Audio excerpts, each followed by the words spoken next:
Hello everyone. तो आज की वीडियो में हम बात करेंगे कि पांडा, ये जो हमारे पास एक टास्क आया हुआ है कि add Panda in your first name. तो इसको जैसे हम स्टार्ट करते हैं तो एक नेम हमारे पास नहीं होता ऐसे। तो इस टास्क को कंप्लीट करने के लिए हम सबसे पहले बैक आएंगे, अपनी प्रोफाइल में जाएंगे। यहाँ पे प्रोफाइल से हम जो है ना यहाँ पे एडिट करेंगे। तो जो हमारा फर्स्ट नेम है, मतलब ये जो ऊपर वाला नेम है, इसमें हम ऐड करते हैं PANDA पांडा। इसको थोड़ा,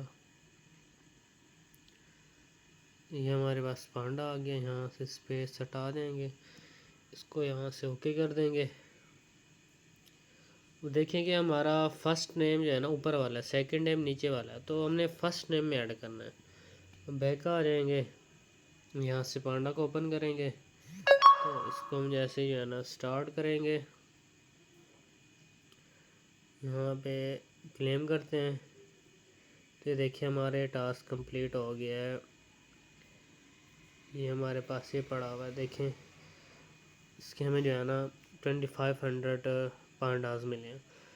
तो जो न्यू ख़बर आई है उसमें जो है ना पता चला है कि डॉग वालों ने पांडा के साथ पार्टनरशिप की है।